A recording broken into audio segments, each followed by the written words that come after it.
What's up, SNA Assassinators? This is Super Ninja Austin back here with another video.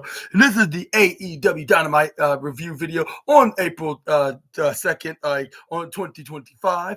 And man, what a miraculous episode it was, from the matches to the announcements for the other special events that's going to be during AEW All In weekend, like I just talked about on my news video earlier, which has StarCast and Death Before Dishonor as well, like just the day before All In. And also we got some very intriguing matches and even some very also awesome lineups of who's going to be in the men's and women's on our cup tournament, which is going to start this Sunday onto the tournament. I believe so. With one match in particular, like even sparked your boy SNA's eye on, like, and also a very.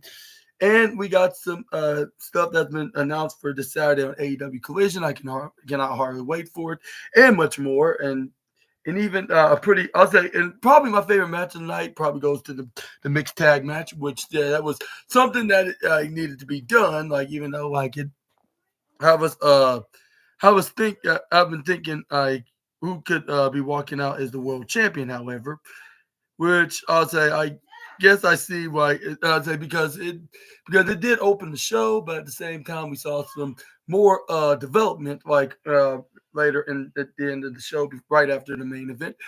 But because we got the Rated R Superstar Cope and Claudio in the main event, which I'm gonna give a little bit of a spoiler there, but it gets the second place spot also as well, the silver trophy, while the mixed tag team gets the golden. But we're gonna get more details, like, and we got some goofy wrestling awards as well, not to mention. But before I begin with the review, please hit the subscribe and the post notification bell for more of SNA's videos. And also subscribe on this other channel, which is me, which is the SNA Entertainment, and I will be doing the latest animation news tomorrow afternoon. Thank you very much in advance. And let's get started on the first thing, which we got. It was a mixed tag match, like I just said, and it was not only just a mixed tag match, it was a tornado tag style. And I'm like, wow, like this means like anything can literally go like in no DQ style, and then if no one gets DQ'd, just like even if it's a guy wrestler like attacks a female, which I'll say. Let's say we've seen all that, but when the men's, I'll say, at least in Swerve's case, it was on accident. But we're going to get into that in just a moment. But we got a pretty funny moment, which is probably going to get the bronze trophy of the night. Prince Nana and Willow the Pills are doing the Swerve dance when Swerve was heading out. But this is where we got got both Swerve and Willow the Pillow was bringing the fight to both Moxley and Shafir. This is where, we got Swerve with Moxley, and then what's the name of Marina Shafir, Willow the Pillow. It's where the Pill was a high five to the fans because he is a fan favorite in the women's division. But this is where we got John Moxley trying to hit face first to Swerve right into the top upper left corner side, similar to steel steps. But Swerve keeps stopping from hitting him not once but twice. This is where he ends up throwing him right into the upper right corner side back first. Because and to make more damages happen, well, I'll say maybe it's not as bad as last week when he faced the Rated R Superstar Cope, when he had that that nailed board like right up his back, like, which that doesn't sound good, like even just by saying it. But this is where then we got John Moxley then start going for fist, then going for left and right. This is where we got Marina Shafir then trying to fight back, but nothing was not working until like when Willow the Pillow put her in the suplex position. She ends up getting suplexed right onto the concrete floor. John Moxley was trying to look for something under the ring. I'm like, I hope it doesn't have anything to do with the toxic water from his horrible hometown. No, it was rather the fan favorite that was even better. Give a little bit of kudos, even though like I wouldn't give fully because their mind's been poisoned by the disgusting toxic mind controlling water. But this is where we got but this is where they're about to throw Willow into it. But this is where Willow hit a right hand onto Shafir, throws her in the ring. This is where Swerve and try to pick him up and try to put him in the right through the table. I'm like, hopefully he's not going after for the move that your boy here does, which is finisher. Which even if he did, I wouldn't mind it because I would give it a ginormous appreciation. Hopefully that history be made by him and the man that you're looking at right now. But anyway, that's a different video for a different day. This is where we got John Moxley throw Swerve Strickland, but this is where the referee finally ring the bell to start the match. Like that's because Willow and Marina got in the ring. As long as like two competitors like that are going face to face with each other in the ring, they're gonna start the match. But this is where they start going at it until Marina Shafir take a page out of her self-proclaimed baddest woman on the planet, best friend, and hit this type of headlock slam right into the ground. Looked like she's about to hit an arm bar, but this is where like Marina Shafir then go once again with another slam, which I was like, I don't know what's the point of that. But it looked like she's about to hit a guillotine, but the pillow like just sling right out of it, like given that she's made out of stuffing and not bone marrow and internal organs, like I just mentioned this past Saturday. This is where we got the pillow starting to punch like left, right, left. And this is where then we got Swerve Strickland throws John Moxley that was distracted with Willow with Marina Shafir right into some of the steel steps. Pillow start hitting some knife edge chops. This is where we got Willow then going for a suplex right onto the top rope. This is where then we got this is where then we got Willow the Pillow start hitting the elbow start boom, and this is where and this is where then we got Willow to start repeatedly hitting some strikes. This is where she grabbed onto Marina Shafir, put her right into the other side. This is where we got Swerve Strickland then go for a leapfrog and then go for a slide duck. We cut it off.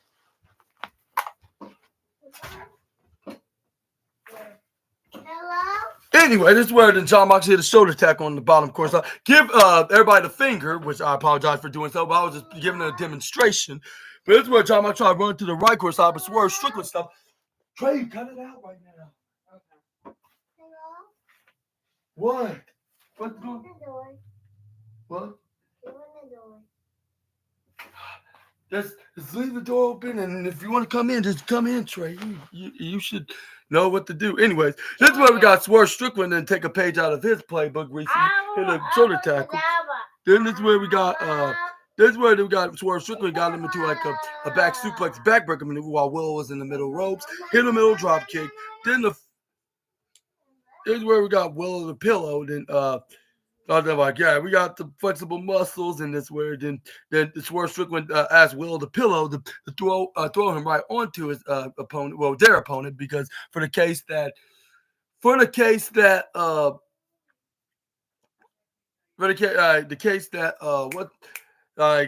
do a double team on him, like he throws her into him, and then Will just ends up going for a clothesline onto Moxley, who could blame her to do so to make sure he's down for good. This is where Swerve Strickland in a European uppercut would get thrown by Will the Pillow because she's a super heavyweight, like in the women's division, I guess you'd say. Swerve Strickland to go for a back uppercut right into the back of the neck of Moxley. This is where Swerve Strickland doing his dance, similar to what Justin Jefferson would do when he does makes the touchdown. Speaking of which, I'm wearing purple like if they just won a primetime game or the Super Bowl. But anyways, this is where we got Marina Shafir comes out of nowhere, hits a big boot right into Will's poor face. And this is where Moxley hit a Mox cutter, giving the three most devastating letters to run for its money for some weird reason, because them toxic water told him to do it. That's not the only thing that he told him to do. Like I was like, yeah, that's a cheap bootleg knockoff version of the Voices. But anyways, that's where we got Marina Shafir start getting the boot and kicking knees. This is where we got John Moxley throw Swerve right into the upper left corner side into the barricade. Marina started stomping onto the poor Pillow. Even though she's like SpongeBob on the episode of The Bully, when Flats always keep punching him, he just get stuck in and stuck back out. That's what's kind of basically was Will the Pillow's case, but she still felt pain at the same time. Like that's why she felt defenseless. With John Moxley was continuing to encourage her to do it. Like if he's an evil sensei. This is where we got what's her name? Marina Shafir then placed Will the Pillow right into the upper left corner side, kneeing her right into the neck first and right throw first right into the ropes. With the fans start booing like boo, like stop doing that. And this is where then we got Marina Shafir then start continuing to stomp onto the Pillow. This is where she was like I'm gonna make you my pillow once I go to sleep at night, like when I'm next to Roddy Strong, which that's too much information. Hopefully, like she didn't get too much in details, like. And this, but yeah, never mind what I just said about that. This is where we got Marina Shafir start stomping onto Will the Pillow.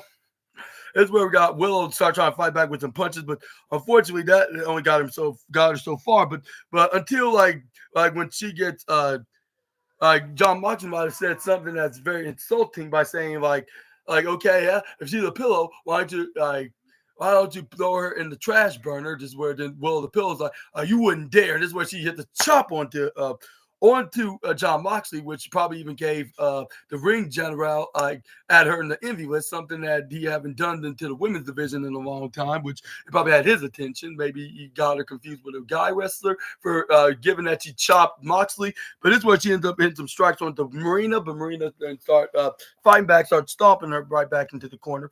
Then start hitting some forearm strikes. Her and Mox then try to go for I believe like trying to go for double suplex or no, it was I think John Moxley was trying to hit the Death Rider, which that's of course that's the name of the move that's where they get the Death Rider's name from because it's named after his finishing maneuver. But it's where we got but that's where Swerve Strickland tried to hit the big pressure on Marina Shafir, where you like, okay, you better let my girl Willow go, or I'll let and then I'll let go of your girl Marina, even though those not our girls in that kind of manner, but it's our best friends and teammates, I guess you could say. This is where he got.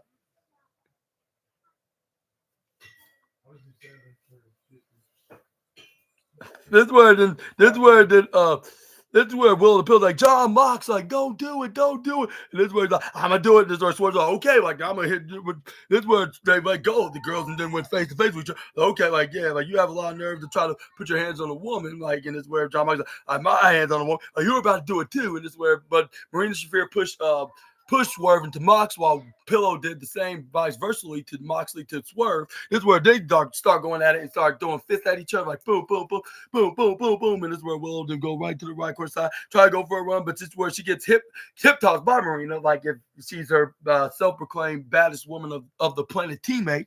This is where Shafir then try to go for a pin. Try to go for a pin, but this is where Willow the Pillow try to roll like out of it. But it's where she goes for a leg tying roll flip right onto Willow right into the right corner slide. Marina then started going for a right hand strike, but this is where Willow then goes for a forearm strike right back at her. This is where then we got Willow then like okay, like let's dance, Marina. This is where the Marina's like, okay, let's dance, but in a torture rack kind of manner. And when she picks her up right on back of her leg, right into her head, when Willow tries to boot her, this is where she let go of her. This is where she slams her back first, which she probably must have heard Willow the Pill's like, let me go this instant. This is where then we got Marina Shafir probably was like, be careful what you wish for because who knows, you might get it. And this is where she slammed her right to the table.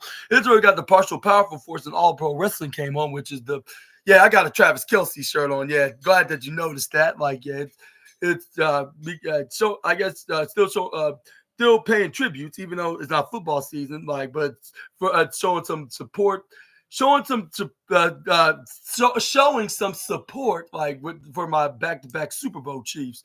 Yeah, Travis Kelce, number 87, of course. But anyways, let's see. Oh yeah, fans were chanting "Holy shit!" like during the crowd, like when Marina Shafir threw Willow the Pillow right into the table. This is where we got the this is where they got back in the ring. However, once the partial adverts came on, this is where we got first it looked like it was about to be a double team between Moxley and Marina against Willow, but luckily the Pillow came around then counter started hitting clotheslines on both Mox and Marina Shafir threw the female member of the Death Riders right into Moxley, then go for a splash on him and then hit a boot right into the face of Marina.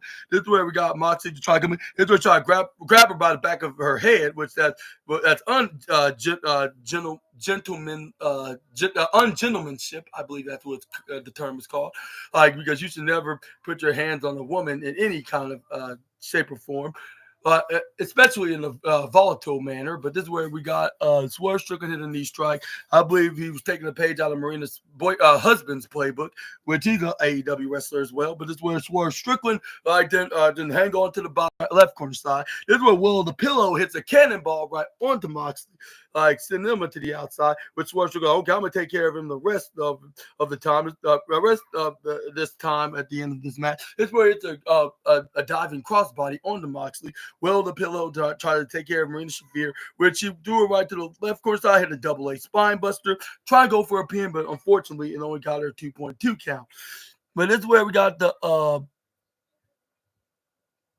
Yeah, I'm so sad about what happened to the Super Bowl too. But anyway, this is where we got John Moxley did something that any man would not do. Like after Marina Shafir kicked out, and he just immediately throw her out. And like yeah, he just you don't continue to show any gentleman manners. This is where then we got that's where John Moxley like, okay, time to take care of the pillow trash, which who would call her trash is where I believe he was trying to expose Willow like with her pillowcase, trying to pull up her pillowcase off and try to expose everything to the world, which that sounds very inappropriate. Like I believe like even Renee would disapprove onto this, given that she's his wife. Like that was something that you would never do to a woman, period. And also you should never do that like in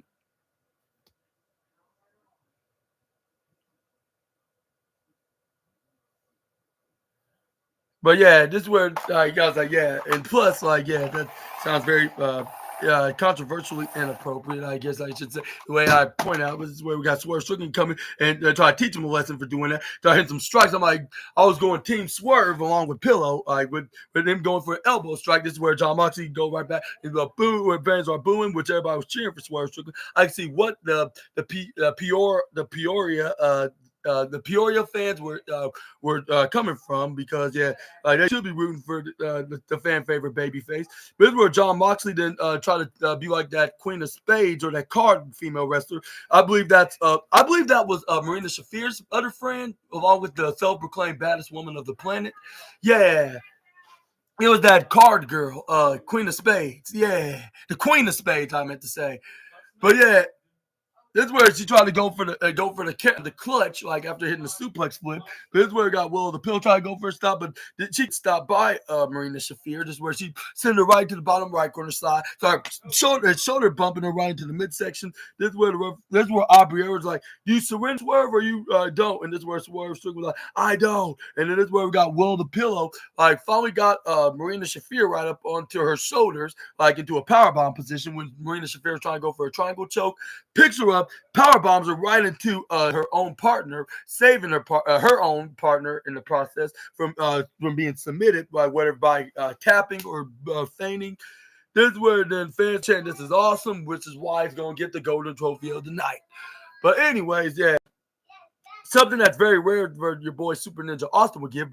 But since this match started off first, and this was probably the best match that any of us could possibly watch, like it's getting the golden trophy. It was absolutely magnificently fantastic. But this is where we got the men start fighting in the inside. Now this is where we got the women doing the same. When Marina Shafir ends up throwing Willow the Pillow right into Barry's tombstone in the bottom right corner side of the barricade.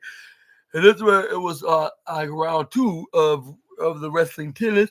This is where Moxley trying to bite on the head of what's his name onto Swerve Strickland, which that was very savagingly cannibalism. This is where then he gave Swerve the finger. This is where Swerve Strickland then outsmarted him right before he can come back to him. When he goes to the left corner side, he hits the knife edge chop there, rolls him right to the right corner side, roll flips, hit a face plant. Then Swerve Strickland then that was getting ready for him to hit the was that the house call, was it? Yeah. Oh, he's doing fine. Thank you so much. But this is where we got Swerve Strickland and go for a house call onto John Moxley. But you don't know what happened next. This is where then we got this is where Moxley was about to get hit with this maneuver. But guess who comes at the last minute, push him out of the way, sacrificing their own self so Moxley don't have to take the move, and it was none other than his secretary herself. It was Marina Shafir, which he ends up getting kicked right in the head. Which this is the second time, or the second ever. This is the second time I saw a wrestler like that got hit with the men's finisher, like Jay White when he hit her with the Blade Runner. Now it's Swerve Strickland hitting his finisher, the house call. But it's where Swerve Strickland, like, you gotta be freaking kidding me when he hit the you really did you really have all the balls in the world to take Moxley's spot of taking the hit?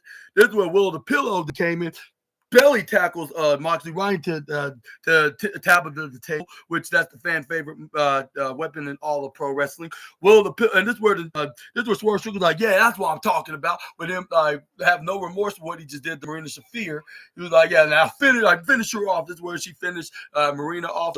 with the Doctor Bomb, which I would call the Pillow Bomb, and this is where they get the 1, 2, 3 winner of this match, Swerve Strickland and the Pillow, and this is where I thought this is where they kind of gotten at least like 50% of the disgusting toxic water out of the system of the yeah of the the 2/5 of the members of the Death Riders. That's where they got a big embrace by both the Pillow and Swerve, and Prince Nana come in to give a hug to the Pillow. This is where Moxley was like, curses. And this is where when they least expected, with Swerve looking good up in the upper left corner, John Moxley went back and ring pretending that he just running into her, bumping. This is where then he this way waited for Swerve to not be looking, turn around. This is where he turned Willow around, hits a a paradigm shift, I believe it was, right onto her neck, I believe. What's called this is what what they call the toxic water was telling in his head. That was worse than the voices. At least the voices are more reasonable and understanding, while the toxic water is just nonsensically ridiculous. Like just trying to attack nobody for no reason, which Will Appeal didn't do anything. She's trying to serve some justice. But John Moxley ends up listening to the disgusting toxic waste that he drunk inside that bottle what's inside the briefcase, along with the AEW World Championship, which it came from his hometown of the disgusting Cincinnati, Ohio. But yeah, this is where then Swerve Strickland like, what the hell did you just do? And this is where then Swerve Strickland chased him off. This is where John like she sent me to a table. Like I would give her some retribution. This is where Swerve Strickland like, yeah, but you don't have to drop her on her neck the way you did right there, or anything of the sort like that. This is where then we got next up. We got shifting gears. This is where then we got FTR backstage, like in an interview earlier in the day before the show went on the air. This is where the Renee Paquette was talking to Uncle Dax DX on what happened this past Saturday when he put his hands on the referee, and also to his own brother, not literally brother, but kayfabe brother, Uncle Cash the Flash. This is where Uncle Dax DX is like, yeah, now that you mention it, I haven't paid to find it, but I'm about to. This is where he gave it to the referee. He was like, I want to do this right in front of everybody all around the world that's watching on TV or in attendance tonight on Dynamite, and to my kayfabe. Well, he didn't say kayfabe, but he called him a brother because they're like brothers. But this is where he was like, I want to give a public apology to the both of you and the referee that was calling the match, which I totally forgot the name of the referee. What was his name was Paul, but I forget his last name. But it's where he's like, I let my emotions get the better of me. Like you didn't deserve you didn't deserve to be attacked like I did to you this last weekend. And he was like, I know I was very upset at the time, like for me losing, like that doesn't mean I lose my cool on you. He was like, and so I want to give you give you my apology and give you $10,000 check, like that you. It was like, I want to give you this check of $10,000. Like you could cash it, but make sure, but it doesn't clear until Friday. Like letting them know, like it takes like a business day or two to get to be cleared through into the account. But this is where then we got Uncle Dak the Axton continue saying just take the money and buy something nice to your family. And again, again, I'm gonna say I apologize for what I did. And this is where this referee response saying thank you so much for this, and thank you so much for this, and I understand that you were heated at the moment, your apology accepted. And it was like, and this is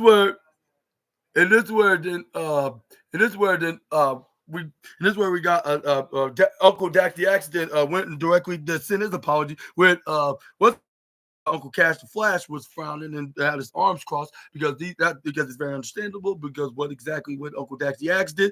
This is where then Renee Paquette I want to also mention that y'all be challenging the Death Riders for the Trios Championship this Sunday at AEW Dynasty. And he was like, I want to say, I want to hear y'all side before Sunday. This is when Uncle Dax okay, yeah, with him responding we really we've been a team for 11 years, of course. Like I said last week, all this, and And this where it's like, and yeah, like in all the stuff that we done from the past 11 years, like it'll never be a clip on one event that happens, and he's like, so I want to do this to you and tell you this, like I was like, and you know, I want to say this like from from like as a friend and a tag team partner and a brother, like I want to give you my strong apologies, like on for shoving you, like when I was emotional and heated at the moment, like and I just like and he was like, and I promise you, I can never, ever, never, ever in my life to put my hands on you.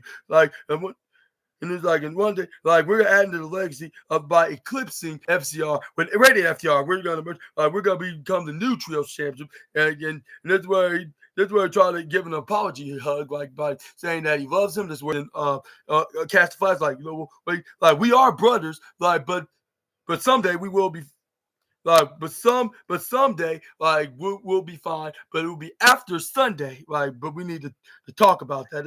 That's where Uncle Dax the Axe was like, what was that all about? Like I was just trying to I was trying to just give him my true sincere apology.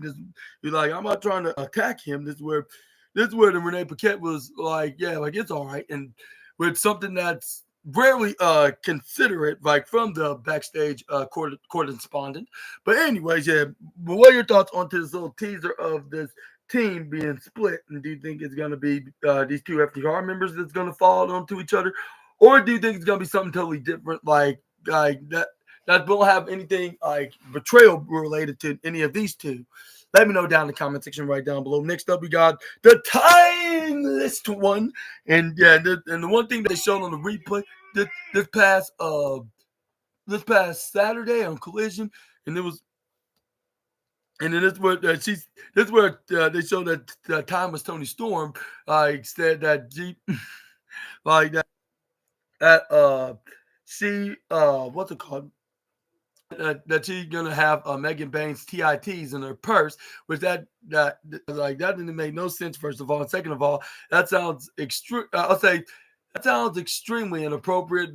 For even like a very I'll say naughty female wrestler like her to even say like yeah like what is up with her being obsessed with not only her own TITs but every other woman's like in the division, which that sounds very disturbing if you ask me. With all due respect to the timeless one, but that's why I was like, I totally forgot to mention that on my podcast. But I was like, luckily I didn't mention that. Like I would prefer to forget it and just get to the point on what she was saying onto the promo. Like I'm glad I just totally forgot onto that note, but. This is where we got the what's it called?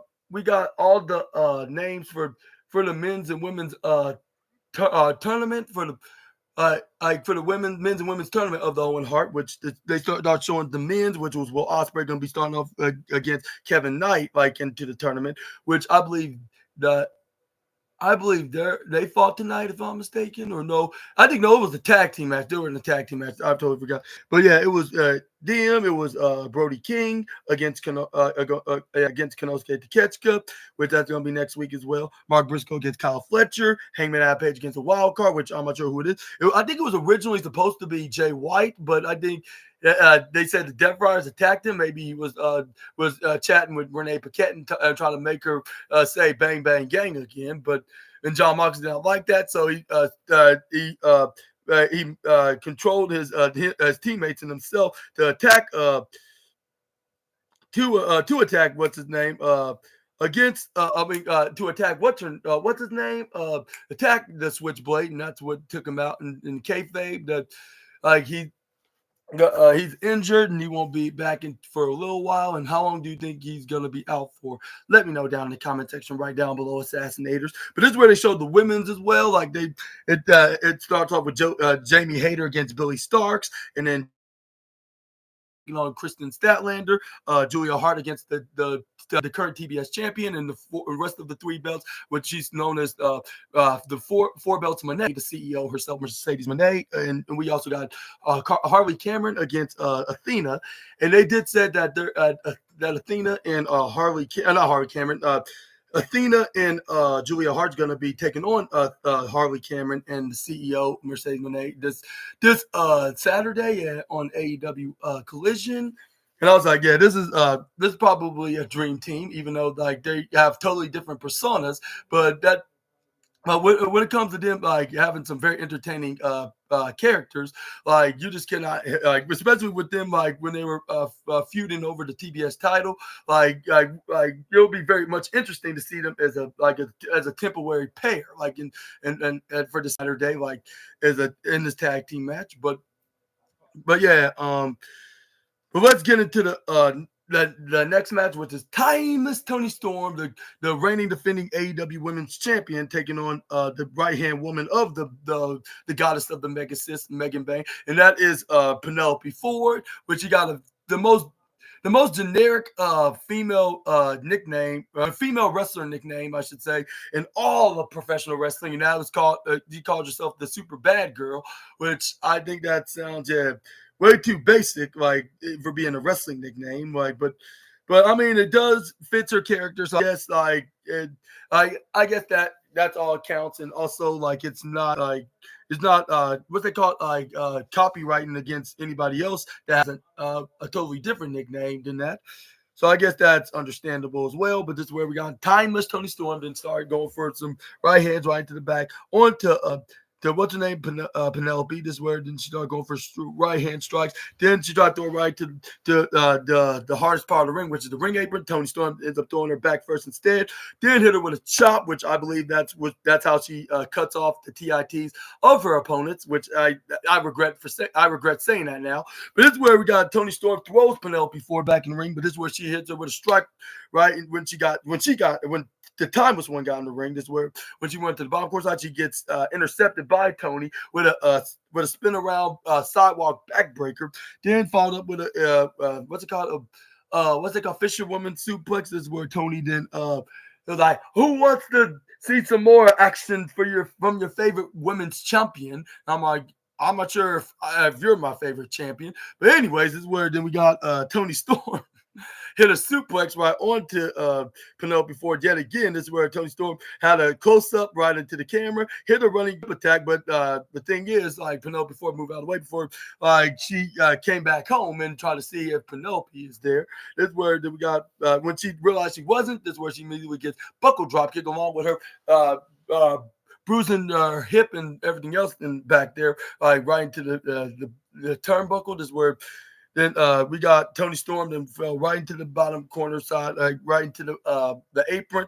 This is where we got Penelope, then going right at the top rope, hit a double knees right into the back of timeless Tony Storm. This is where we got Penelope for like, oh, like, too bad, like AEW Galaxy, like you're. And there's nothing that y'all can do nothing about it. And this is where then we got Penelope start stomping onto the neck of the current AEW Women's Champion. This is where then she picks her up. But Tony Storm fought back with the right hand of her own, started repeatedly hitting her with some rights, like probably 3 straight times in a row, until like she tried to Irish whip into the right corner side until she gets thrown right to the left by Penelope. This is where then we got her going for a pump boot right into the face. This is where Penelope Ford yeah, she's not gonna beat Megan Bayne because she's gonna feast on the remaining carcass of the timeless one. And she's gonna capture the AEW Women's World Championship. And when I just appetize myself with the first bites of the feast of Tony Storm or wherever, kind of in and out, and with a metaphoric analogy that to use onto this match, which I was like, she's only 25% though, like of beating Tony Storm down to make it easier for Megan Bayne. But this is where we got Tony Storm was right in the top corner side to counter of a move that Penelope Ford was trying to do to her onto the corner, with her head was poked out like into the outside and the upper corner side. This is where once they got done with the partial adverts, like once the match was on, this is where we saw Penelope Ford trying to bring her that with a arm stretch until timeless Tony Storm didn't count out of it. Trying some clotheslines into a comeback. Then it hits a wrist lock suplex, back suplex to be exact, to drop her down into the floor and put her right into the upper right corner side. This is where we got This is where Tony stormed and hits a running hip attack right onto what's her name, Penelope Ford. Then hits a DDT onto her to follow that up with, even though that's a normal generic move, that, rather than her finisher, which yeah, she should have hit the Storm Zero, but it's where then she then goes for a leg twisting like a sharpshooter, then she went for her head like she's hitting the STF. That's where then what's the name? This is where what's his name? Excalibur pointed that out. This is where we got what's her name?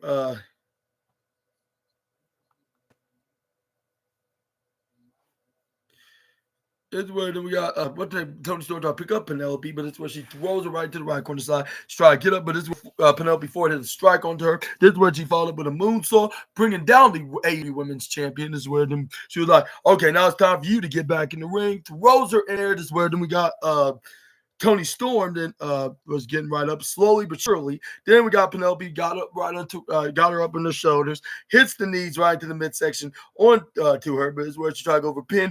Nothing was not. Because we got Tony for a 3 count for an answer because she kicks out 2.3. Then we got Penelope Ford like, you gotta be kidding me. You're supposed to stay down for good. This is where you try to go for a roundhouse kick, only for Tony to ducks out of the way, but making Penelope miss. This is where she hit the German suplex. Then Tony Storm try to hit up the Storm Zero, only for her to hit her with a full back body drop, but only for Tony to still get back up from it. Then try to go for a close on Penelope Ford. Amazingly get a slide duck like with her back like sliding down. This is where then she tried to run right to the top of her rope. Only get caught with a Storm Zero by Tony Storm to get the 1, 2, 3. Winner of this match, bronze trophy of the night, timeless Tony Storm, the winner. And I'll say, I'd give the bronze trophy. Yeah, I'll say, yeah, tied with the tag team match with Will Ospreay and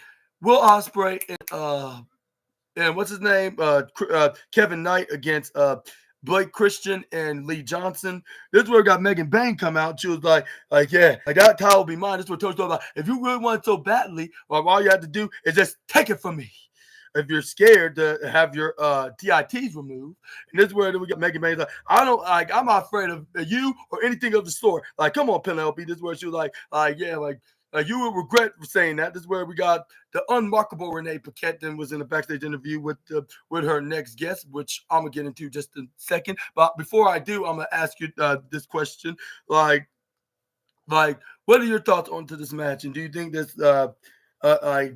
is a sign that Tony could retain here, or what are your opinions? Like, I think they're doing a pretty good job making it even here, so to make it more make it more or less predictable, I guess you could say.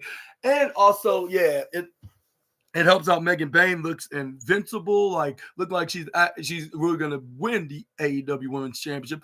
Look, like I think she will be a champion. Maybe she'll be a Triple Crown Women's Champion whenever AEW or Anthony Khan gets off his rear end and finally makes a women's tag team match. No disrespect to the AEW boss, but it's been like it's way past due. Like if they have the TBS Championship and the AEW Women's World Championship, they should have that. Even if they do have like a mixed belts, like they should have that on the side along with it.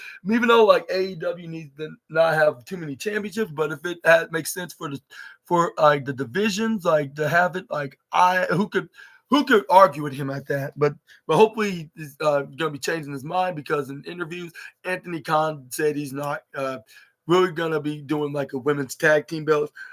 But hopefully when they do have some women's duos, then he could change his mind and actually add it onto the roster. But anyways, this one got Will the Pillow was still unfortunately down, with her neck in a horrible state. When Renee Paquette was asking questions, Swerve, there's any medical update from Will? This was Swerve like, I'm afraid not. And one thing I can tell you is Will's strong and powerful, and she's brave as well. He's and that's why, honestly, I didn't mind the face off against Jeff Rice. And especially with her on my side,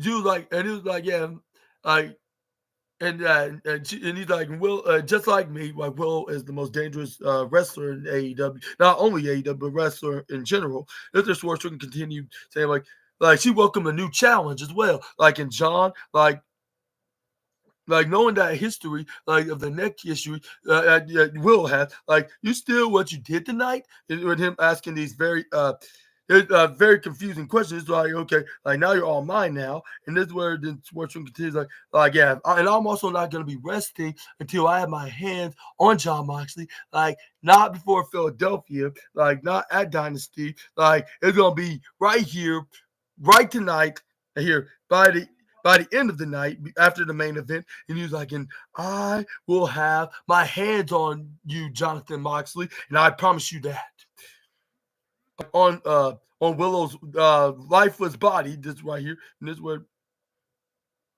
Renee Paquette wishes her speedy recovery. Well, I hope she really means that because considering that she's the wife of the man that attacked Willow the Pillow, who could trust her either. But I guess we're gonna have to let her off the hook at this time for now, unless she says or do something suspicious.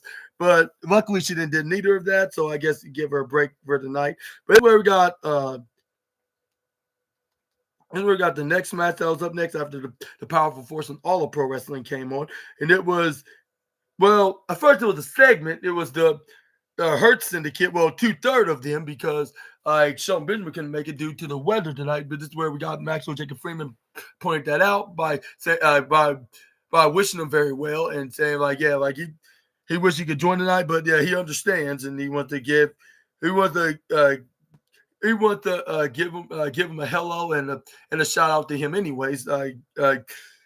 And this is where, but yeah, this is where we got MJF came out as soon as after the Hurt Syndicate. This is where this is where we got some teasers, like something like similar to like when the time when he was it looked like he was about to join the what's called the inner circle, but he's making this confusing and complicated by saying like, do you asking Jericho, do you want him to join the inner circle? But the thing is, they weren't asking these questions. They were just like they just made it look like that he's on his way of becoming a member of the Hurt Syndicate. But everything is unsure at this time. But this is where but everybody involved was reasonable to each other. This is where we got MJF was being so absolutely complimentary to to both MVP and Bobby Lashley, saying like Montel, like look at those, look at that suit you wear along with the shoes, like a complete match. And that's where then MJF was like, and you, Big Bob, like who could forget about you? Like you were the you are the number you are a I say what's a heavyweight megastar in this industry. Like it's then he even I believe I take a little bit of a jab like in his time in the other company, which I believe that's AEW's response on what that certain 16-time champion said about their former EVP just takes billionaires kids' money. Yeah.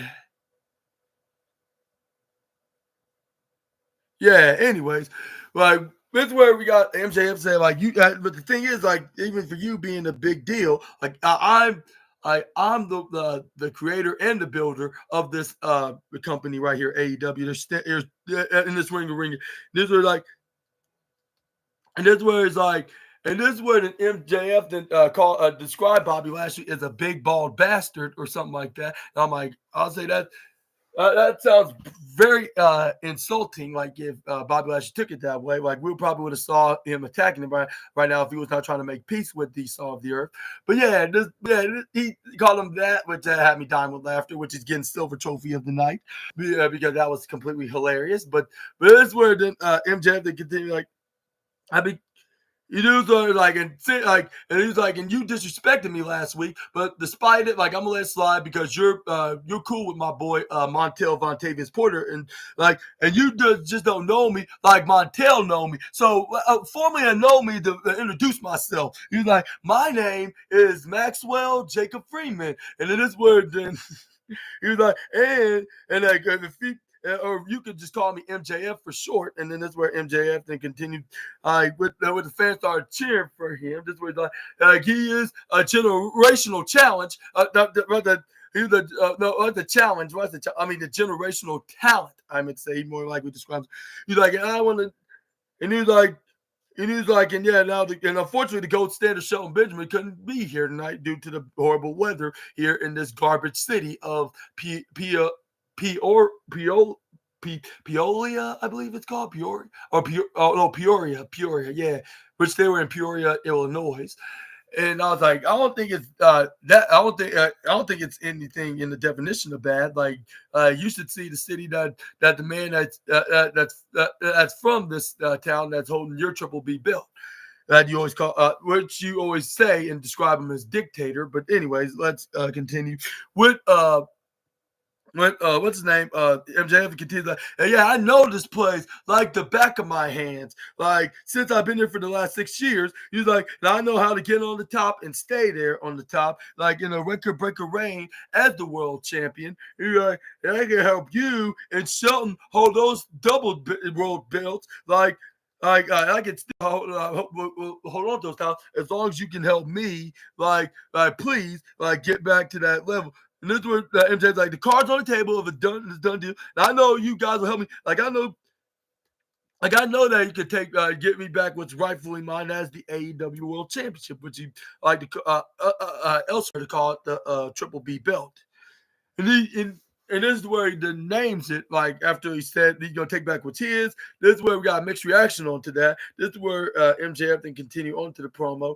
Was so basically what I'm getting at, Bobby, is that MJF and the Hurt Syndicate, it's just good business, you know. And then this is where then the fans start cheering. This is where MJF's like Montel knows it, I know it, heck, even the mouth breathers in the Midwest knows it. Am I right? This is where then we got the mixed reaction. Half was cheering, half was booing. This is where then MJF then continue onto his promo, saying "Talk to me, Peoria. It doesn't even matter what you say. No, keep it down. This is not even a real place. This is a small town. This is where MVP. I'm starting to sound like Bobby Lashley with MVP with the MJF, then say something about the town. This is where he's like, okay, that's fair enough. MJF's like, but my point is what I'm getting at, you might not want MJF in the Hurt Syndicate, but Bobby, if I may. This is where then he put his hand onto his shoulder. This is where he called him a big, beautiful bastard. That's what he calls him, which I believe was being sarcastic by saying, but he's what sure as hell needs Maxwell Jacob Friedman. Well, he said MJF for short, of course. But this is where fans are booing because even the fans know that Bobby don't need but this is where Bobby's and that's where then he was like, let's be very clear here, MJF.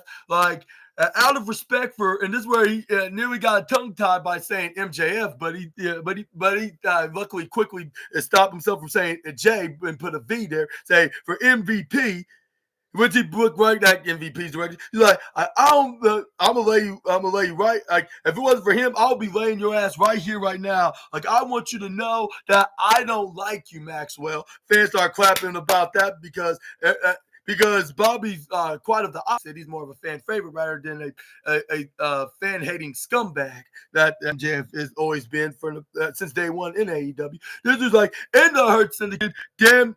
He's I don't need you, and you damn sure that the Hurt Syndicate doesn't need you either. And this is where fans were having mixed reactions on to that as well. This is where it's unless you prove otherwise in this situation, you could get out of this ring. You can get out of this ring immediately and get out of my face right now. And this is where then Bobby Lashley, okay, boys, just keep it calm. This is where then being a peacemaker in this situation. This is where MJF's okay, you want me to prove myself? Thank you, boys and gentlemen, for the time. This is MJF then. This is where MJF then went on the microphone. I wish I could say thank you to you guys. But I'm gonna get out of here. You all stink as hell. I was I don't think they smell that bad. Compared to that worst thing that where the mind controlling toxic waste line is located at. But this is where once MJF left, this is where we got the learning tree came out. Well, 2/3 of them, which it was Big Bill and Brian Keith because they were in action against these enhancement talents. This is where then Big Bill and Brian Keith came out with their serious face saying those tag. This is where we got Brian Keith then went face to face with MVP because not only he disrespected his teacher back a few years ago, back when they were in Jericho's own cruise, but also like he compared him to a female, which he did not like that. That's probably the most insulting disrespect that Brian Keith has ever heard about himself. It's where we're like, look, we have a match, or else I will be kicking your ass right now, Montel. Like some of that Brian Keith would say, like. But he gave him that very deafening mugging stare. This is where we got. This is where okay, and you said right here. This is where we got. This is where Brian Keith and Big Bill offering him a front row seat. That's where then we got one of the enhancement tiles. This is where he throws him right in front of the footsteps of Bobby and Montel. This is where we got the other one tried to attack Big Bill, but Big Bill turned around like, what did you just do me? I'm like, I feel sorry for this guy. Even though he's only just doing his job because he's trying to make a name for himself in this business. I mean, who could blame him? But it's where Big Bill's like, if you want to make your name famous, I will make you famous in this match. This is where he probably did exactly that, even though we couldn't remember. Heck, Big Bill couldn't even remember after they beaten him. This is where he threw. But anyways, needless to say, we got Big Bill throws him to the Brian Keith, hits a sliding kick forward like a clothesline. Is where then Big Bill picks him up, and I believe trying to go for a choke slam maneuver, like to get a 1-2-3, and winner of this match, the Learning Tree.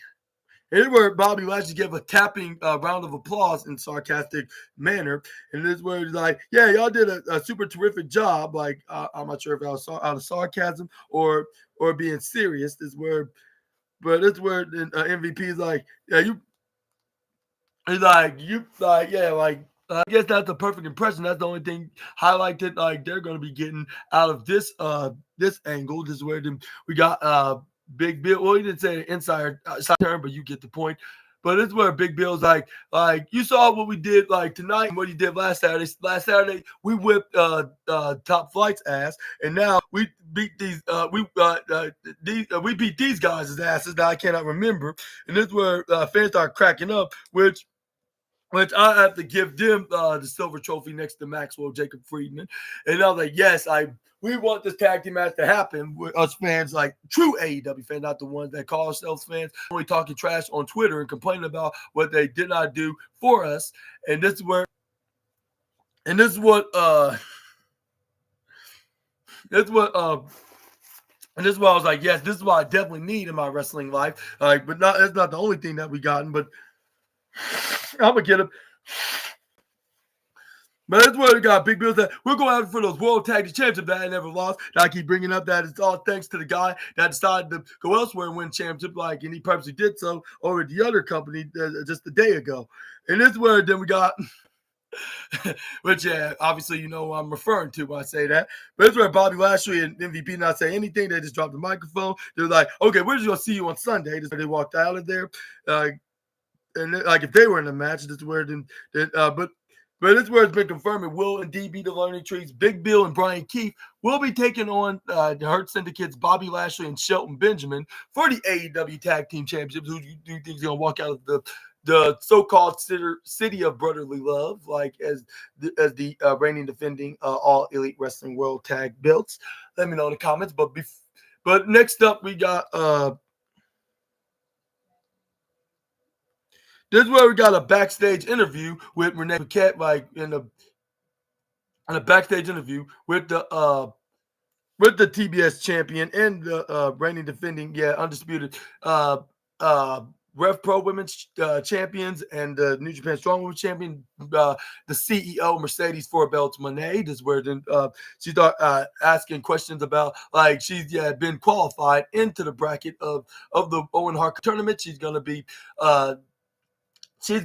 teaming with not team. What I'm talking about. First, she's gonna be first she said this Sunday you're gonna be taking on Julia Hart, which I believe that's what she said.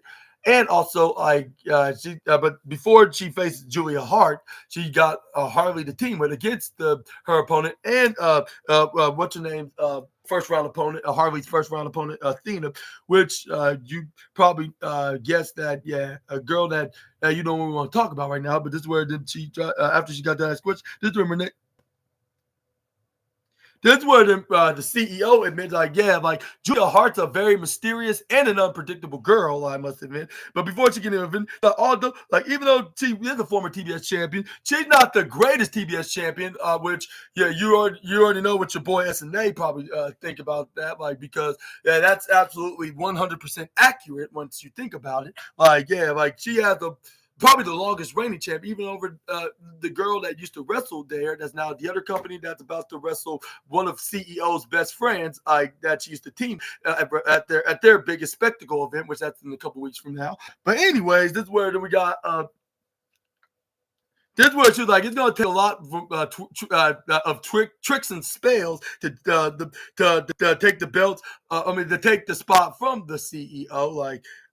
Yeah, like no diss, but this is where but yeah, I think this is Renee that asked the questions about her latest teammate, which is probably her second ever non-title match. Yeah, if I'm not mistaken, like in AEW. But and then this is where before she can answer that question, this is where we got we got a we got the return of the puppet version of the CEO. Like start talking right behind her, saying yeah, well, Renee, like it's gonna be a pleasure to the team with the Raft creator. Well, she didn't say it exactly in that way, but she that's what then she was and it's gonna be a blast that like I finally get the team with Harley Cameron basically where they're having this puppet, and this is where I was like, oh Lord, like I never thought this would ever return, and this is where I was like, of course it would because they're back onto the same direction, but this time it's out of temporary allies, I should guess you could say. I was like, I wouldn't mind if they were actually a team. And I was like, this is my other reason why they need why Anthony Khan needs to create women's tag team belts, just like for the men, like just like the other company did with their division with the women. Like, but anyways, this. And I think, correct me if I'm wrong, I believe the CEO probably knows everything about that because given that she used to team with that girl that's probably worth $1 million by now that's dating that tight end dude, like were the first ever tag belts of those titles back 6 years ago, which I believe was like 6 years exactly from a month ago, but that's a different video for a different day. But this is where then we got and this is where we got Harley Cameron like, yeah, like we really will burn the house down, like down, down, down. He's like, and hear me out, and we're gonna be a dream team. And this is where then the CEO is confused like a dream team, and I'll say like, and hate to break this to the CEO. I was like, you gotta admit that this is kind of a dream team. I was like, at least as a fan's point of view, just like your boy SNA here. But like, yeah, just like yeah, you gotta see like the very I'll say cool elements and the very entertaining, hilarious moments and stuff yeah, that we're probably gonna see like in this tag team match, which is probably also gonna get a goofy wrestling award. Like if not, I'll say if not the platinum, I'll say the golden, which this deserves the golden trophy of goofy wrestling of the night. Like even over the likes of MJF and Big Bill and the rest of the Money Tree and who else that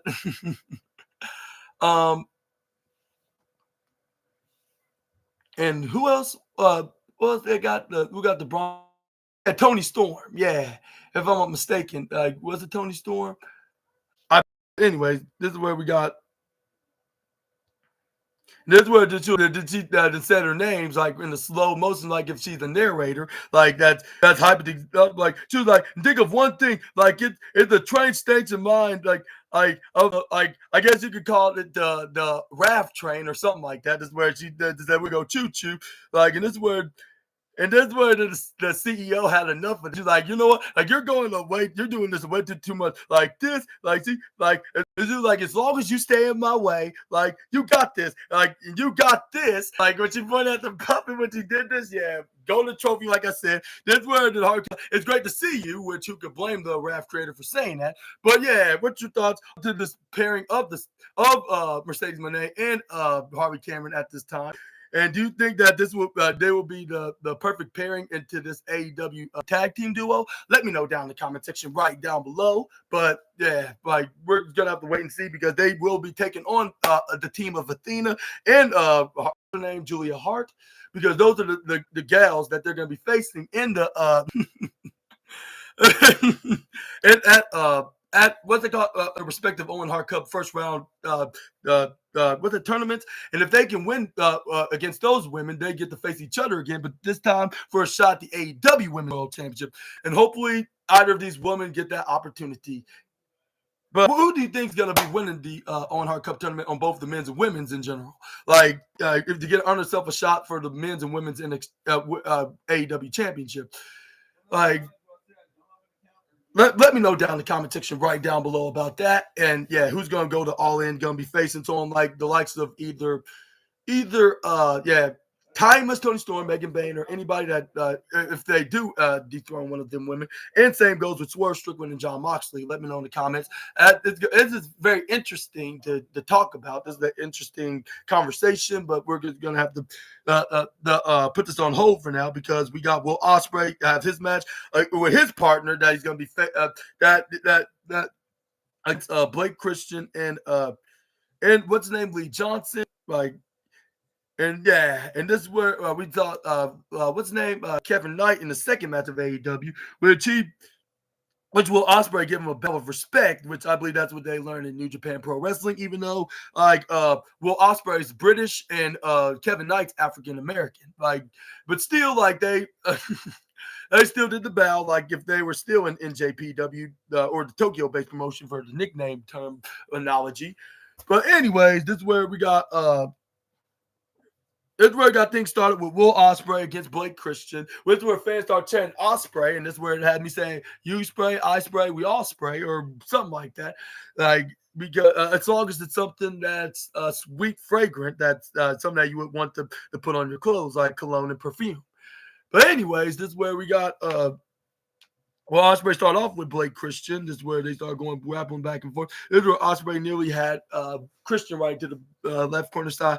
This is where then we got Christian go for a headlock. This is where then we got Will Ospreay go for headlock over. Oh, this is where he got the top corner slide. This is where we got Will Ospreay the shoulder tackle. This is where we got Will Ospreay like yeah, you just how did you got up from that? This is where then we got Blake Christian is like this with him showing his legs. This is where he dips right into the bottom corner side. This is where Ospreay doing it again, but this is where Blake Christian then hits a shoulder tackle of his own. This is where Ospreay's like, yeah, but your legs are not the only one that can help do it. This is where he started doing the wiggle pelvic dance, which I believe that provoked Blake Christian, which he tried to go for clothes on. Will Ospreay ducks, but that's where Blake Christian got in time before he hit him. Like this is where then we got. Hit him in the back first, and yeah, I'm glad I made you laugh, because that was totally funny, what I just said, that's why I got the Golden Goofy Wrestling Award of the night, which I'm trying to make it much as accurate as much as I can, because with these wrestlers, and the comedic side, they totally deserve these trophies. I wish I had the literal ones, to give them this award, for being so entertaining. But unfortunately, I don't have them in physical copies yet. But I will in the foreseeable future. But anyway, this is where we got Blake Christian to start mocking Will Ospreay by doing his pose as the aerial assassin. This is where then he did from the right court side to the left court side. This is where the fans that love the spray, Will Ospreay's fans that love the spray, then took that out of disrespect, started booing the guy, with him, how could he do that to someone like Ospreay? This is where Ospreay then said, no matter, he hit the sliding Hurricane Rana onto the Ring of Honor star. This is where he tags in Kevin Knight. This is where then he trips over Blake Christian. This is where we got what's his name in the sideways frog splash. What's his name? Kevin Knight.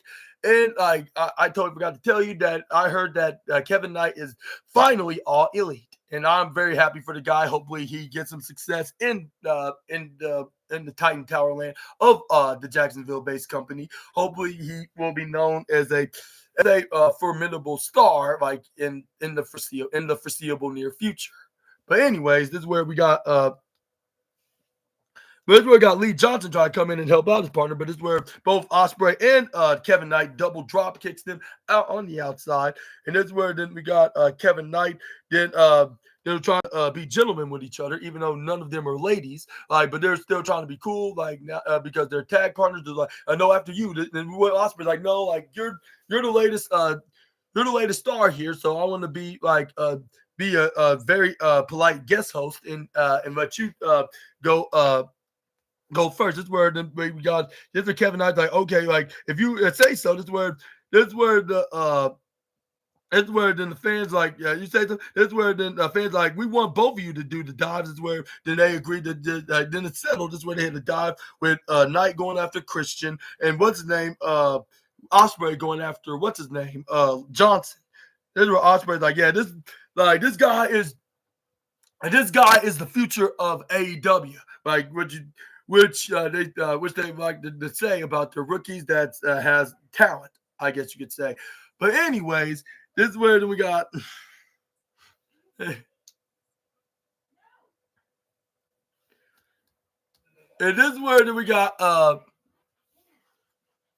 But this is where we got Will Ospreay to throw.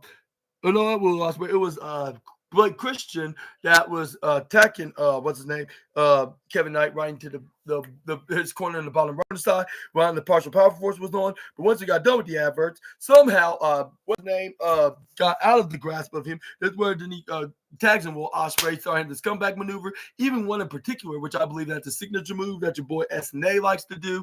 This is where he goes for a springboard flip into a step up enzuigiri. This is where we got the aerial assassin going for a pin, but it's where Rick Knox count to 1, count to 2, but it's where he kicks out at 2.3. But yeah, this is where we got Will Ospreay. But yeah, I'm so sorry. I'm not trying to make, but it just like. And with the way I say things on this review video, it's just I see exactly what my one of my assassinator viewers are talking about, like which I just know how to bring the E in entertainment on here on the SNA podcast. But anyway, this is where we got Will Ospreay going up right up on the top rope. Then was about to hit his signature dive right onto Blake Christian once they took care of Lee Johnson. It wasn't Ospreay. It was actually. No, it was vice versa. It was Blake Christian. What I'm talking about, like, I don't know. I'm kind of confused right now with me cracking my own self up. But anyway, this is where he hits the 4-foot stomp, which I not know that was such a thing in professional wrestling. But this is where right after he did so, he tags in Lee Johnson. They were the ones that took out what's his name, Kevin Knight. I have to say. This is where we got Lee Johnson, then try to pick up Will Ospreay. This is where we got, what's his name, try to go for an explosive suplex. Only for Will Ospreay counter, try to go for whistle. Only get hit to step up into Gary by Blake Christian. This is where Lee Johnson going for, what's it called, Fisherman's Buzz. Only get hit with a stunt dog millionaire stunner, which he learned from Orange Cassidy, which comes to think of it, whatever happened to the freshly squeezed wrestler. But this is where we got that's where Blake Christian go for a German suplex. Only for Will Ospreay try to counter go for a dragon suplex, but he gets elbowed when he was right behind him. This is where Blake Christian then. That's where then we got Will Ospreay hit a knee strike on the Blake Christian. He tags in what's his name, Kevin Knight. This is where then he have everybody lined up with Blake Christian in the bottom left side by using his mind by putting him onto the bottom left corner side while what's that Lee Johnson go to the upper right corner side in the diagonal corner. It really got. There it goes for a boot right to its face as well. This is where we got Kevin. What's his name? Kevin Knight then going for a suplex. But this is where he gets countered by Lee Johnson. This is where he try to go for a German suplex, but he gets elbow. This is where he try to go for a pop-up powerbomb, but he lifts up what's his name? Lee Johnson. When he saw Blake Christian was coming his way, this is where he puts him right on top of his head into an electric chair position, and then he hits a drop kick right in the head of Lee Johnson to make him do a poison runner onto his own partner, like doom, and this is where he fell right down, like if this was Looney Tunes or the Three Stooges. This is where we got Will Ospreay hits a springboard phenomenal forearm, like defeats his mentor and Super Ninja Austin, like especially like on the 2K games that your boy SNA plays. But this is where then we got. What's his name? Kevin Knight hit the springboard flying clothesline. Looked like something that Super Ninja Austin and that guy used to wrestle for AEW would normally do, which they don't want to talk about that wrestler. But it did help Kevin Knight get the win. Winner of this match, he gets the win, and they did make him look good here. And I give kudos to AEW for it. And I'll say this match deserves like I said, the silver trophy along with timeless Tony Storm against Penelope Ford. We got a complete top 3 best matches of the night, which we got two of them that tie at the silver place spot, which is the third place. Not silver, no, bronze. The bronze. We got silver's about to come out, right, which is the main event. But that's where Antonio Survivor's like, yeah, congratulations to this greatest tag team win tonight between the Ospreay and Lee Johnson. Like, you two gentlemen will face one-on-one in the first round in the Owen Hart Cup tournament. You got a big announcement, boy. Like, y'all's match, like, for the Owen Hart Cup tournament, like, will take place this Sunday at AEW Dynasty, like, live in Philadelphia, which they showed on the Titantron screen. So that's another match, like, at least in the men's division. I'll say in the men's side of things. Like next to the women, because Sunday on Dynasty, we will be seeing the CEO, Mercedes Moné, will be taking on, what's her name? Julia Hart. And who do you think is going to win these respective matches for the men's and women? Let me know down in the comment section right down below. But you assassinators already know who I'm going to be picking when I make my predictions known, which I'll probably make that very clear, along with the AEW World Championship and the Women's World Championship and the other matches and the tag team match. Because I can forget about that. But this is where we got Samoa Joe had something to say when he got backstage with his ops teammate Hook. This is where he's like, yeah, get the camera right here, like, yeah, like. And that's where he told tell Katsuyori Sabati to make sure the cameraman's holding it straight. That's where he joined in alongside with his teammate. That's where Samoa Joe's like, he was like, yeah, like Samoa Joe's here with his teammates, Hook and Shibata. Like, yeah.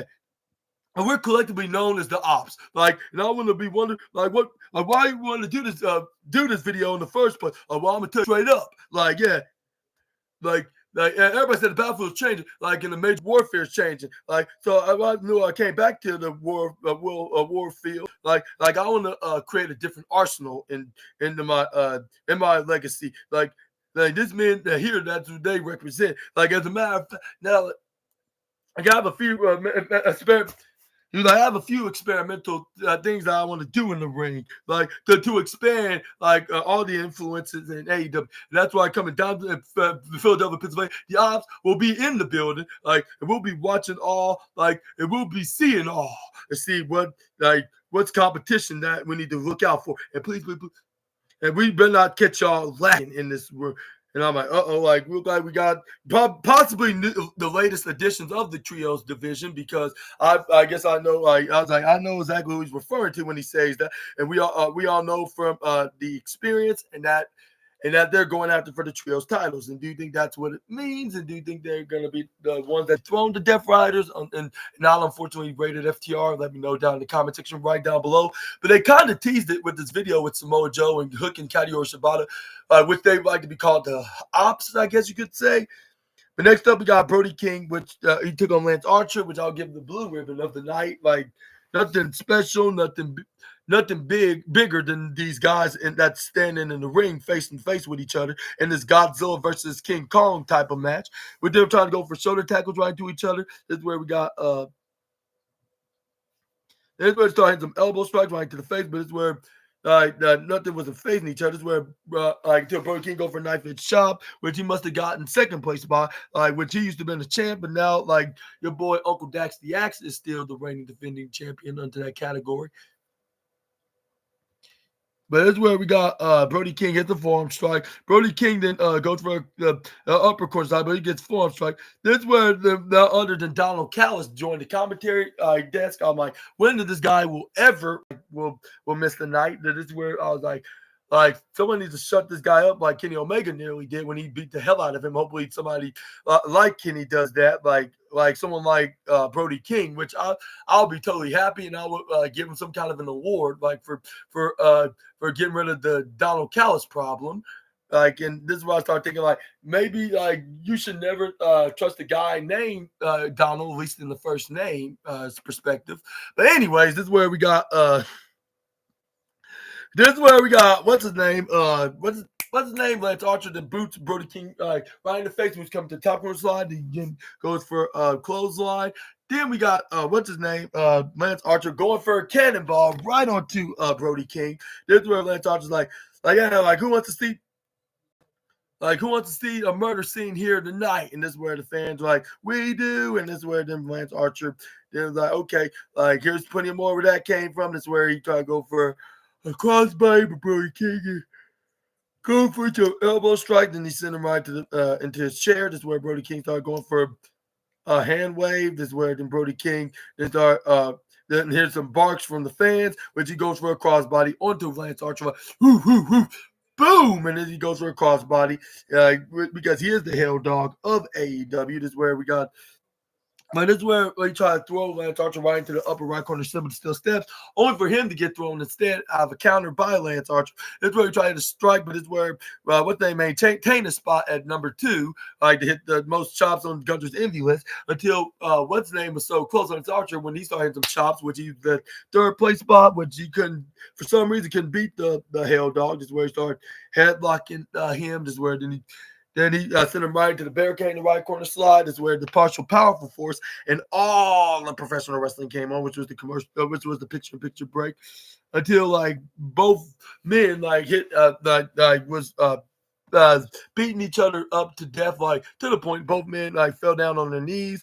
That's where then that when they finally got back up, this is where they start playing wrestling tennis until Brody King won the first round less than 2 seconds, and then followed that up with a discus elbow and and go to the left corner slide, and then hits a crossbody onto the Murder Hawk Monster. This is where then we got the Hell Dog and picks up Lance Archer. This is where Brody picks him up, body slams him right to the ground. Then Brody King goes for the bottom corner, the run right there, hits a running senton, like boom, and this is where he lands him right in the midsection. And this is where he goes for a pin onto Archer, but this is where Archer got the shoulder up at 2.1. This is where he got Lance Archer, then hits a power slam once both men got back up. This is where he tried to go for a pin, but it wouldn't get him a 3. It was almost, but it only got him a 2.8. This is where Lance Archer's like, hey, that's really great. This is where he hits him with the murder slam. This is where it still got him even worse. At 2 point, double triple nine minus 0.1 away from being 3 of the 9 But this way, then we got. But this where Lance Archer tried to go for a dot on the Brody King, a splash. I mean, like right to the bottom right side that was coming from the upper left corner side. This where we got. I'm pretty sure he probably is friends with Cena. At least in real life, of course, yeah. It seems like what you hear in the outsider stories about Cena, or more like the insiders, because like we do not know again personally, but like given what we hear from backstage news stories and wrestling, like on the news that I do, like it does seem like that they're both. It seems like they're both best friends. Like, yeah, thank you for asking that. But that's where Brody King goes for a cannonball. Then we got Brody King going for a clothesline, going for a pin. This is where we got the referee going for 1, 2. Brody King only got 2.9 though, like which was so close. This is where we got Brody King then trying to go for a powerbomb, but Lance Archer tried to go for a choke slam. Only for Brody King did not take that as his answer. He swipe it off. This is where then he ducks out of Lance Archer's clothesline when he tried to run up to him. This is where he goes right into the bottom corner ropes, hits a flying, devastating clothesline to get the 1, 2, 3 by landing his whole body on him. Winner of this match, Brody King, and this is where we got Ricky the Dick. This is the show Ricky the Dicky and Bailey and Kenny Omega gonna go for the international championship, while Daniel Garcia taking on Adam Cole, baby, like for the TNT championship. And that's where they showed like the matches with Will Ospreay taking on what's his name tonight, and Mercedes Moné against what's her name Julia Hart. Those are gonna be two underrated bangers, I guess you could say. But this is where we got the main event about to come up next with Excalibur was so hyped about it, saying, we got 1-on-1, the rated R superstar, Adam Copeland, or Cope, that has hope, the Cope that has hope against the Swiss Cyborg.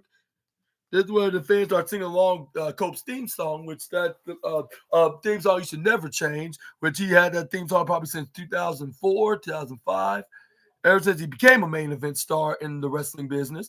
But anyways, this is where we got Claudio then when he finally got in, this is where Copeland played around and just brought the fight to the Swiss Cyborg, sent him to the outside, but only for once Cope got on the outside, he started getting manhandled right into the ringside area's barricade. Then oh yeah, like I do have another podcast. It's on the other channel though. It's gonna be on my other channel at SNA Entertainment, which is gonna be my animation news videos. But anyways, it's where we got Claudio Castagnoli throws Cope right back in the ring because he was a skeptic of him having hope. This is where we got Claudio that was like, "Yeah, I'm skeptical of you winning this match, just like I do with you like having any chance. You and your brothers Dax, the Axe, and Cash the Flash have any chances of taking our trios belts." And this is where Cope then reassured him that he will beat him for the titles and shut him down like by hitting the knees down to the midsection, send him right to the upper left corner side. Cope then goes to the bottom corner to go back to the top, shoves Claudio in the process right into the upper corner side. This is where then he dropped him down. This is where Cope was like, that wasn't so easy. And this is where then he did, but it was very fun though. This is where Cope then go down to the stairs. This is where he started hitting some right hands right back onto Claudio. Hits him face first right to the similar steel steps. Then we got Cope and throws Claudio right into the right corner side, hitting the side first, like boom. And this is where then we got the rated R superstar and ends up picking up the former Ring of Honor champion. Started some elbow strikes right into the face onto Claudio Castagnoli. This is where it did. He throws it back away. This is where Cope then try to go for strikes, but Claudio started fighting back. Like punches midsection face in the face and the uppercut in that exact same direction. This is where we got Claudio get it and throwing a headbutt as well. This is where we got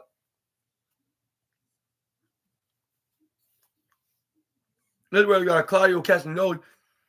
Then start going for a European uppercut. This is where we got Cope that had some hope, and then came in to drive over a backslide, only for Claudio Castagnoli to jog up for a backslide of his own, but he ends up getting ripcord clothesline by Cope, which I hope that was an insult to a certain bitch man, which that's the only time I'm going to be saying the language, which I'm not going to get more details. I apologize for the nasty mouth, but this is where we got Cope then ends up getting clotheslined by Claudio Castagnoli. This is where then we got then Cope and start going back. This is where to start wouldn't stop hitting some clothesline to each other till they both were down. But nothing was getting them down. What the thing was, and this is where they try to go for a clothesline to each other, only for both men to fall down. This is where we got Cope that had plenty of hope and hit the spear right onto Claudio, knocks them down in the process.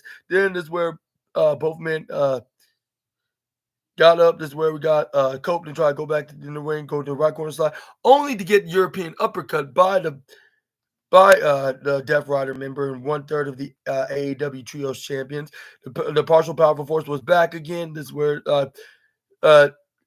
once that got off the air, this is where we got Claudio Castagnoli to start going for okay, thank you so much. Appreciate that. And all you subscribe onto my on that channel at SNA Entertainment. Like if so, please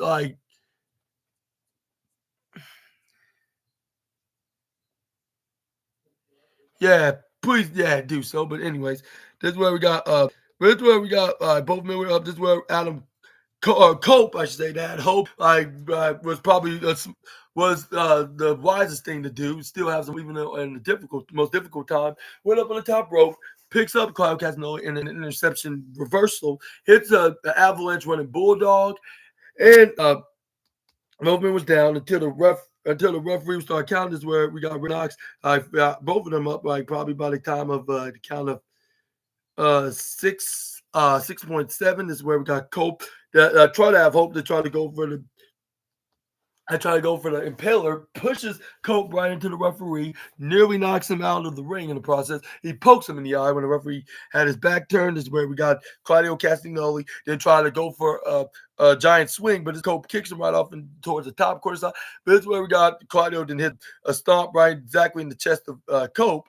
That, yeah, of course, have hope, and he still had hope, even though he got swinged by Claudio, because this was indeed a guarantee to something that was out of his control. So he started grabbing the back of his head, like, when it was end, and this is where then we got. And that's where I only got at the count 16, I believe. That's where Claudio got to go for a pin, only for Rick Knox to then only get the count of 2.7. That's where then Claudio's like, where the hell is he getting all this power from? This is where we got. I can't for Copeland, like by saying, let's go Copeland. That's where I try to throw Claudio right into the upper left. Of course, not only he gets thrown instead. That's where Copeland hits the sunset flip on the Claudio, but it's where Claudio Casanova then try to go for a sharpshooter, steps through by hitting the sharpshooter on the Cope. This is where then we got Cope was not taking taking the sharpshooter for an answer. This is where he didn't try to go for a crossface. This is where we got Cope then ends up trying to go for a crossface. They got locked in. This is where he did, but this is where first Claudio did the crossface, only for Cope to re-invert mission of the Swiss Cyborg. This is where they add a new match that's going to be on the Cardinal Collision, along with the women's tag match. It's going to be what's it called? Uncle Cash the Flash going to be taking on the bastard Pac. And yeah, I apologize for saying Pac's nickname. It's just his nickname, the reason why I said it. But this is where we got Claudio Castagnoli then go for try to go right to the upper quarter side. That's where he ends up throwing Cope right over the barricade, begs the referee to go right back in the ring, making it look like he's going to win that way. But there's nothing that was going to put down the rated R superstar for long, because as soon as he got up, like he got over the barricade, immediately crying back in there before it was a count of 10. This is where we got Cope then ducked off a clothesline, but this is where we got Claudio then hits a running clothesline, right?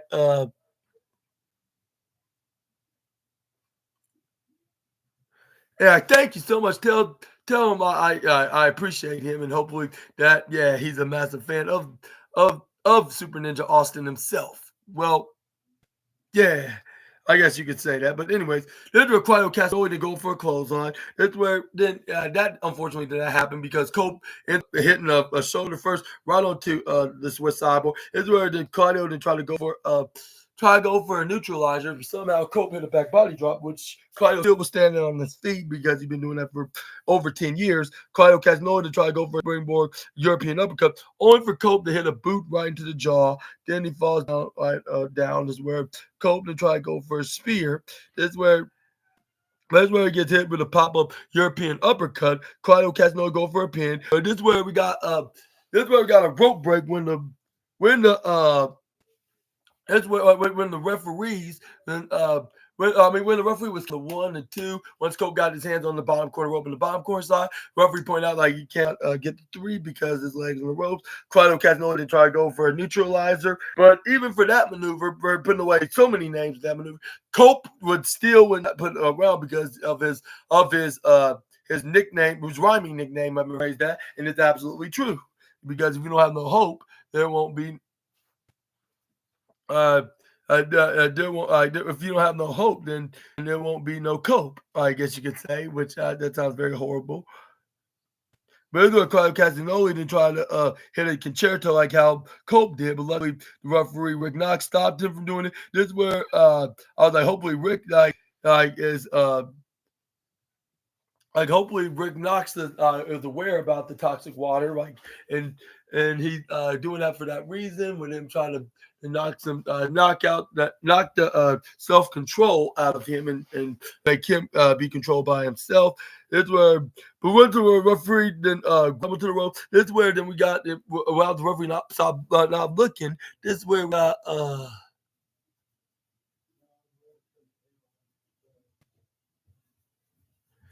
yeah, thank you so much. I appreciate that. Yeah, that just made my night. But anyways, this is where then we got once the referee had his back turned, the referee Cope then ends up hitting what's it called, a low blow right onto Right, on to the Claudio. The referee didn't see it. Give him a taste of his own medicine. This one then Copeland then Copeland was about, getting ready to hit the spear onto Claudio Castagnoli. This is where he goes for a spear. 1, 2, 3. Winner of his match, the rated R superstar Cope then gets the W. This is where it was almost the end of the night.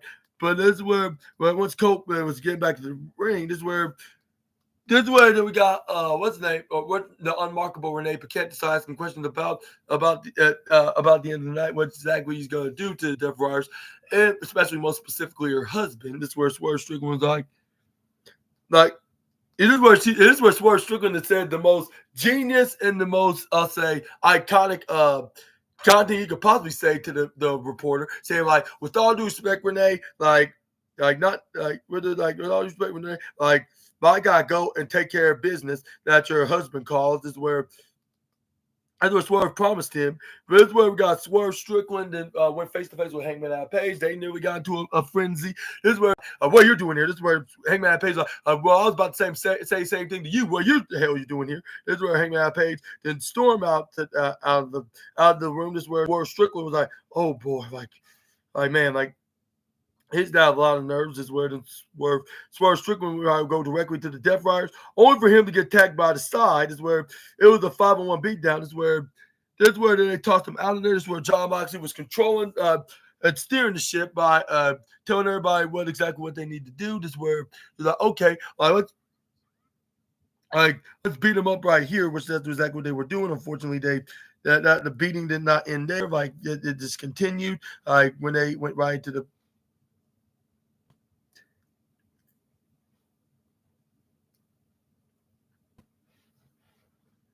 when they got on the outside is where then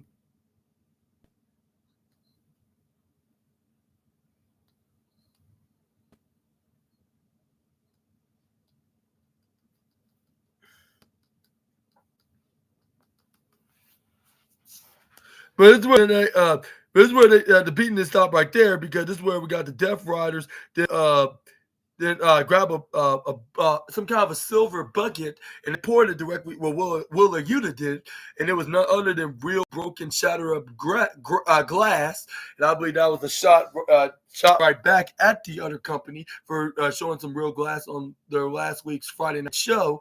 Like when one of their stars choke slam the other opponent right to the windshield hood of the car when their former wrestler walked right past it and did a wink, wink, nudge, nudge to it.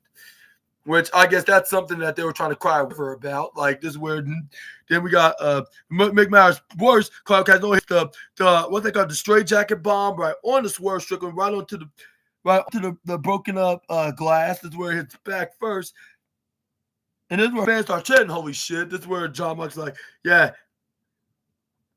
It hurts, doesn't it? It gives your back agonizing pain. You deserve it, Swerve. You asked for this. But it's immediately 5 seconds after they just left the ring and went to the in the audience through the barricade. Swerve Strickland barely got back up, but still got back up, letting them know that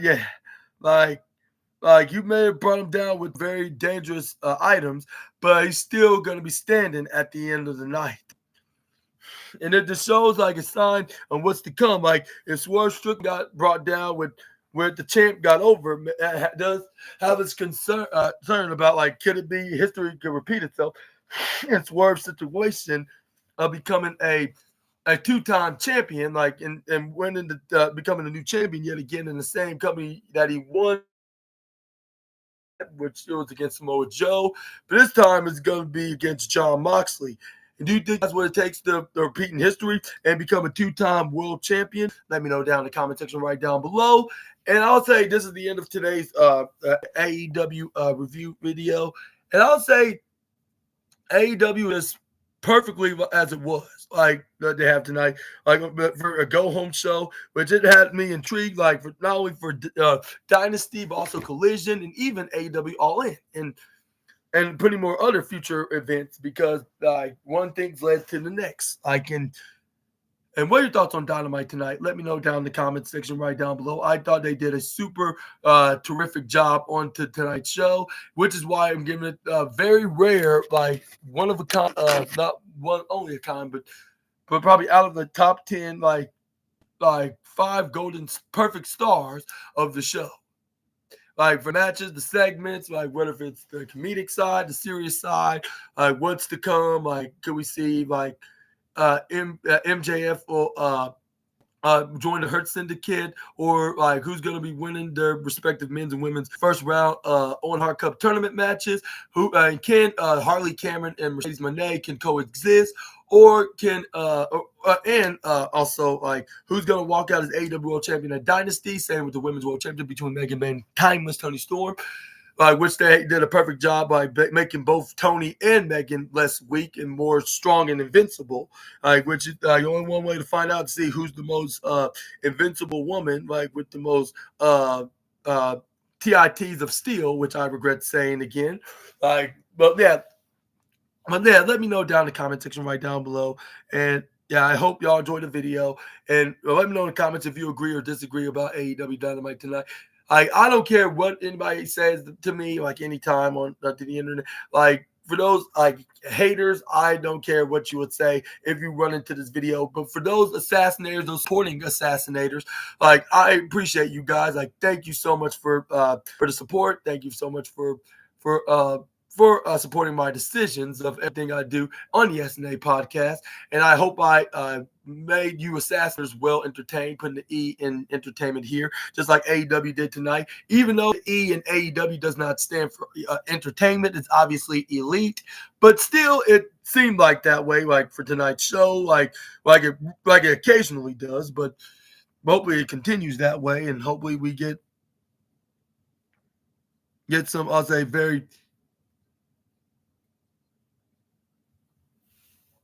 get some you get some entertaining out of it, like from both Collision and Dynasty, and like it has me to come for a Double or Nothing and even All In, which that's in July.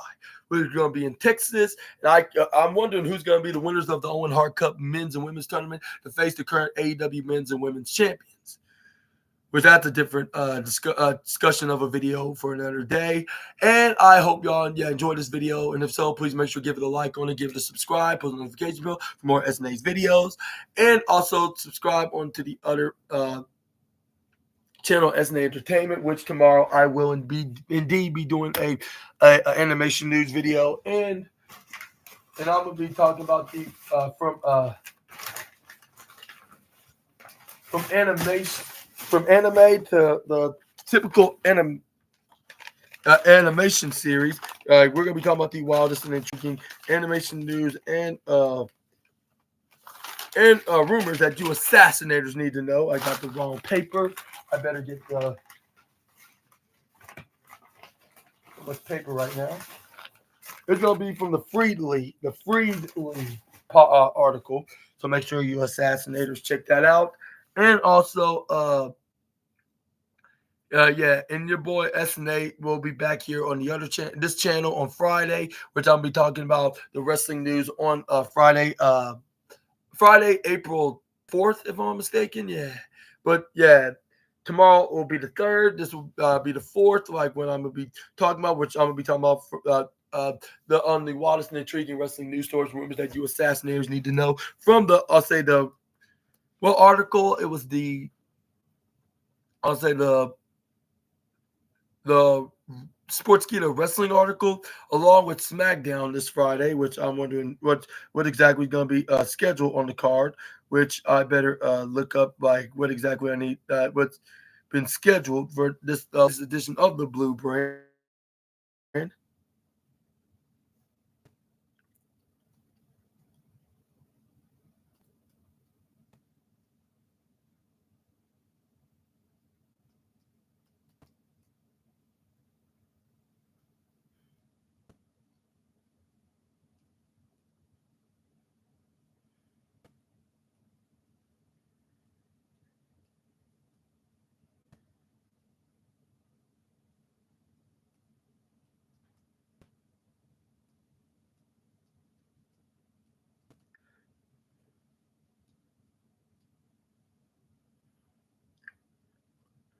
Oh yeah, it's gonna be Braun Strowman against Jacob Fatu in the last man standing match, and what are developments that's gonna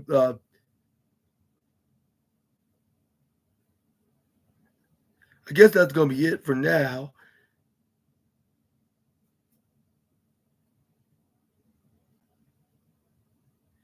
Yeah, it'll be the Samoan Werewolf against the Monster of all monsters, and make sure to check it out. And I want to ask you this question: Who's gonna be the monstrous alpha male that's gonna be the last one standing, like at the end of this feud? Which, if you ask me, it's gonna be a very rare prediction, but I think it's gonna be Braun Strowman. Like on the fact that like with them teasing tensions between both Solo Sikoa and Jacob Fatu, I wouldn't put passive if Solo Sikoa like would be part of the reason why like Jacob Fatu cannot beat Braun Strowman and like in this last man standing match, which will finally give Braun Strowman some justice, revenge, and the satisfaction he's been looking for against the werewolf ever since they started feuding.